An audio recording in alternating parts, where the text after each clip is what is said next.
Hello, Pokemon Multiverses, Vesoverse here. How's it going today, guys? So, I'm here, this is pretty much just an introduction video. I'm not a big YouTuber, I usually just watch videos, but I decided to do a video today as an introduction of what I'm going to be doing. I am going to make videos, and I'm not really doing this for any other reason than just put my own output on there and out on YouTube. Because I've been looking at a lot of videos, I've been talking to a lot of my friends, and everyone has their own opinion on what part of the Pokemon universe is canon. And the thing is, in my basic opinion, every multiverse of Pokemon is canon. We have the manga, we have the anime series, and we have the games, and each one is different in its own way, but everyone seems to have a depiction of which one is actually canon. And like I said, in my opinion, each one is canon in some way. So what I'm going to be saying over the course of the next few minutes, don't take to heart if it irritates you guys or if it doesn't make sense to you guys. You know, you can of course always tell me when I'm wrong or tell me your opinions. That's what YouTube is about, leaving comments under a video and expressing your feelings. I am fully open to that. Like I said, I'm not a big YouTuber. I never really planned on being one, anything like that. This is just to get my own opinions out there, get my own voice out there, because unlike some of the YouTubers, and I will not name any names at all, but I feel like some of them don't necessarily look at everything, and they don't necessarily look at all the pictures. For instance, a lot of people think that blue is supposed to have a Blastoise. Now, the blue I'm talking about is the American blue. There's actually, well, I guess 3 differences. There is blue in the anime and blue in the game. Now, in America, he is known as blue. That's your main rival. In Japan, he is known as green. In America, blue is your main rival to red, and green is actually a woman that is in the manga.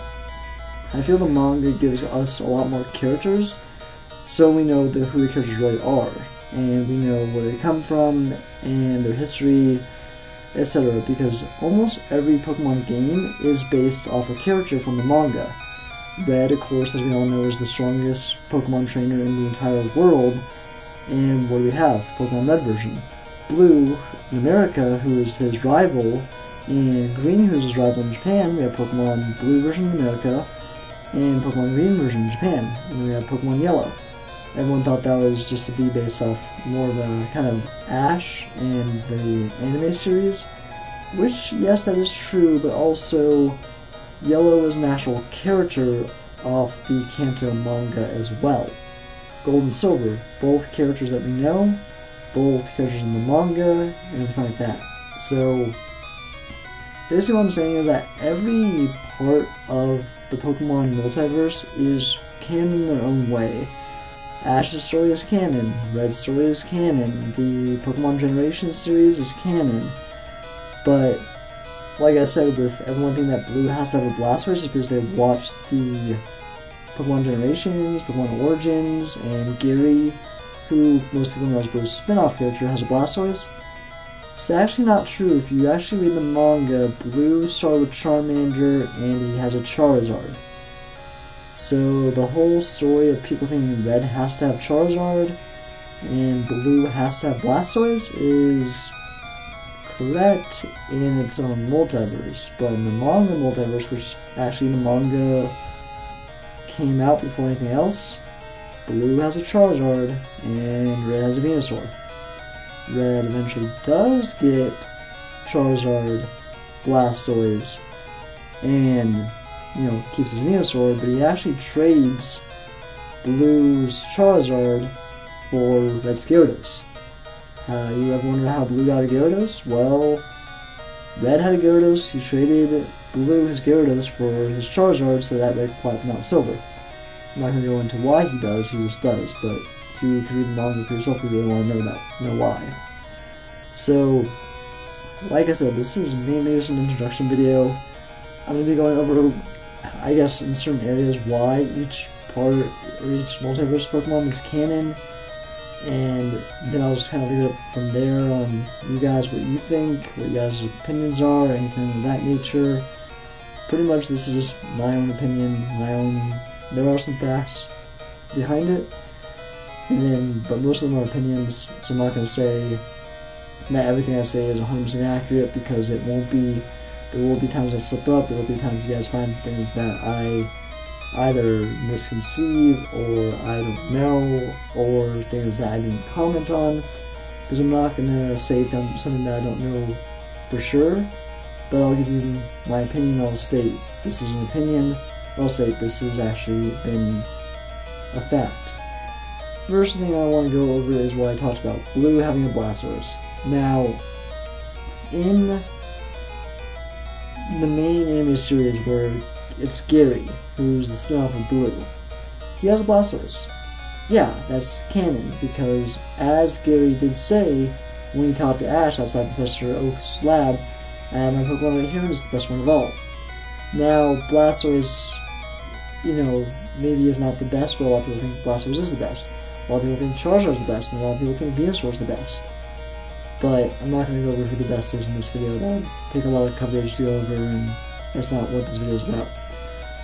In Pokemon Generations, if you have watched this series, awesome. If you haven't, you just type in Pokemon Generations. They have, I think, about 20 episodes or so, maybe 18.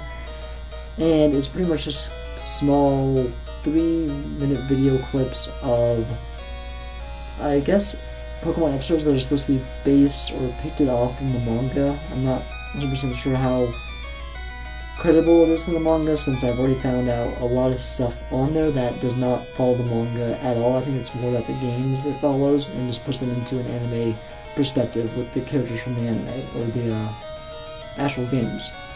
So Blue shows his Blastoise when he has Blastoise going against Lance's Dragonite. So Blue has had a Blastoise in the manga at one point, but never actually used it against the Elite Four.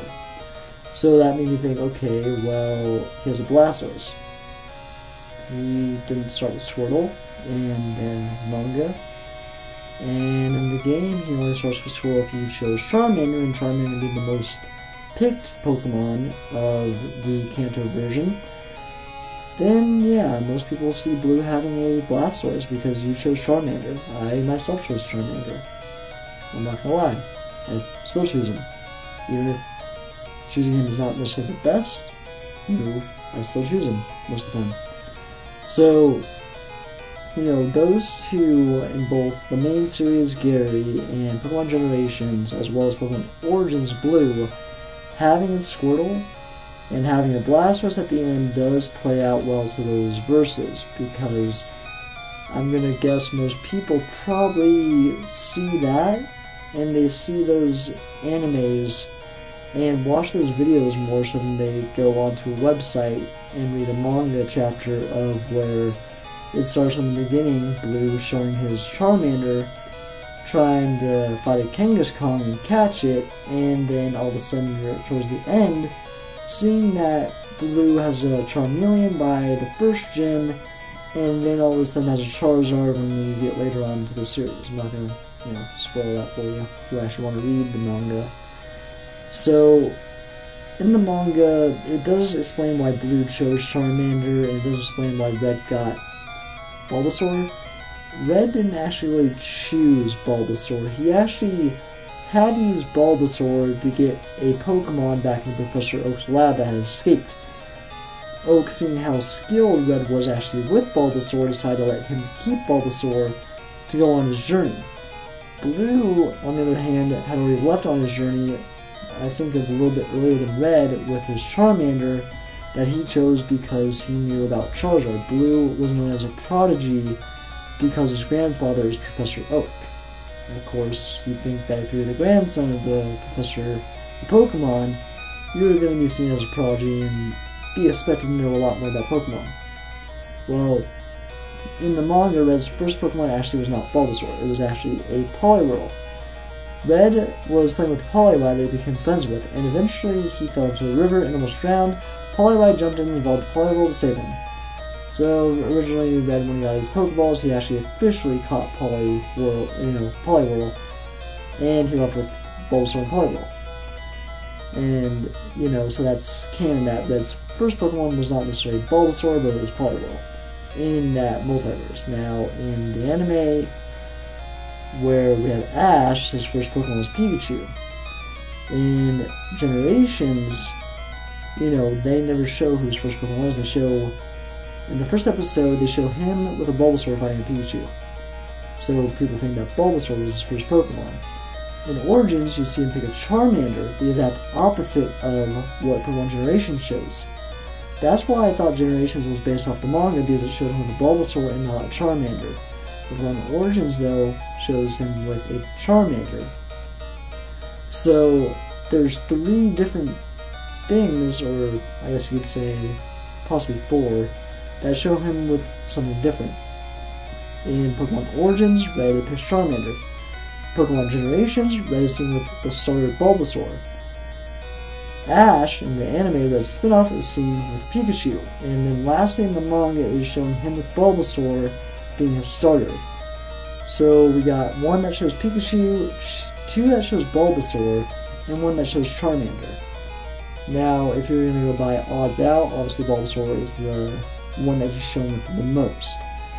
But like I said, every multiverse is correct in what they chose Ash or Red to have. Now, Ash and Red, of course, are different characters. Ash is a spin-off of Red, but as history has shown, Ash is no Red. Red is, well, I guess you would say, let me put it this way, he's the god of all other Pokemon trainers. He is known as the singularity best Pokemon trainer in the world. He has the highest level Pokemon other than you when you actually play as him or play as any other protagonist on the game, and he has the best winning record. He has lost to Blue once. After that, he never lost to Blue ever again. Well, you can say he lost to Blue actually more than once, but it kind of depends on what version you're going off of, manga, anime, game, if you lost to Blue. Because, I mean, I'm going to be honest, if you ever played Pokemon Fire Red or Leaf Green, and you go back to fight the Leaf for the second time, Blue is much harder the second time around than it is the first time around. His Pokemon have gone up at least by 10 levels, and they are ridiculously strong. Just putting that out there. But, you know, like I said, every multiverse is going to be canon in its own way. So anyone like me that may have a huge knowledge of Pokemon, but then watches someone's videos and says, "That's not right, Red didn't start with Charmander, he started with Bulbasaur in the manga," or, "Oh, that's not right, Red started with Charmander in the anime, why did you have Bulbasaur in the manga?" It's because different multiverses have it different ways. Different people who write the manga are probably not the same people who write the, you know, screenplay for the animes. Even if Pokemon is created by Game Freak and owned by Game Freak and, you know, owned by, you know, solely one company, it doesn't mean that they can control what these other companies that branch off of it make. Because either way, Pokemon is a Nintendo-owned thing. Game Freak made Pokemon, obviously, and that's their most notable feat, is making Pokemon. And, well, at least the games. I mean, now Niantic, or however you pronounce it, has made, obviously, Pokemon Go, but still, the games came out from Game Freak. Pokemon was initially a game made by Game Freak, so of course they get the credits for Pokemon. But every multiverse will be canon in its own way. I, for one, am one that goes based off the manga more so, only because that's what came out first. The manga came out before anything else, so I see that as the most canon. And that's what the games were based off of, and that's what the spin-off characters were based off of as well. So I feel if they directed their sources from the manga, that's going to be the most canon. So, pretty much the end result of this video, guys, is every multiverse is canon. I think the manga myself, though, is the most canon of all the other Pokemon multiverses. Let me know what you guys think about this video. If you guys want me to do more videos on my input on certain things, let me know in the comments below. I'll probably make a video later on about something, and I will upload it later. Like I said, I was not really looking to be a YouTuber. I'm just trying to put my 2 cents in, get my opinions out there, and cover things that maybe other YouTubers overlooked. So that's about it, guys. That's all I have for this video. Hope you guys liked it. If you did, give me a like. If you disliked it, hit that thumbs down button. And if you guys want another video or have anything I missed or need to touch on, let me know in the comments section below. And this is Vesoverse, over and out.